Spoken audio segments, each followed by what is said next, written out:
అందరికీ నమస్కారం అండి. నా యొక్క వీడియోస్లో వాయిస్ క్వాలిటీ బాగాలేదు, అది రీసౌండ్ వస్తుంది. అది కొంచెం చెక్ చేసుకొని చాలామంది చెప్తున్నారు, కొంతమంది సీరియస్గానే చెప్తున్నారు. ఎందుకంటే వాళ్ళకి వినేటప్పుడు అది అసౌకర్యంగా ఉన్నప్పుడు ఎవరైనా అంతే. ఎక్కువగా వీడియోలు వినాలంటే వాయిస్ ఖచ్చితంగా క్లారిటీ ఉండాలి. పైగా ఇంట్లోనే చేయడం వల్ల పిల్లలు కూడా విపరీతంగా అల్లరి చేస్తున్నారు. వాళ్ళని అల్లరి చేయొద్దు అని చెప్పలేను. వీలైనంత వరకు సౌండ్ రాకుండా ట్రై చేస్తున్నాను, కానీ కుదరడం లేదు. అందుకే నాకు ఒక 10 days టైం ఇస్తే ఈ 10 daysలో ఒక మంచి సెటప్ అయితే చేసుకుంటున్నాను వీలైనంత వరకు వాయిస్ క్లారిటీ కోసం.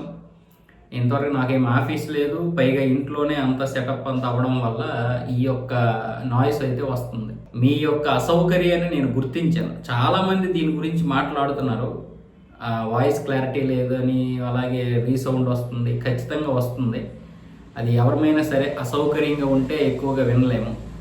కాబట్టి ఒక 10 daysలో మొత్తం సెటప్ అంతా చేసేస్తాను. ఈ 10 days కొంచెం భరించండి. 10 daysలో వీలైనంత వరకు మంచి క్వాలిటీ, అలాగే మంచి వాయిస్, ఇంకా కంటెంట్ పెంచే విధంగా ఇంకా మంచి కంటెంట్ అయితే ఇస్తాను. ఇప్పటి వరకు నన్ను ఆదరించినందుకు, ఆదరిస్తున్నటువంటి వారికి, ఆదరించబోతున్నటువంటి వారికి అందరికీ ధన్యవాదాలు, కృతజ్ఞతలు. ఈ ఒక్క విషయంలో నన్ను క్షమించండి. మంచి క్వాలిటీతో అయితే ట్రై చేస్తాను.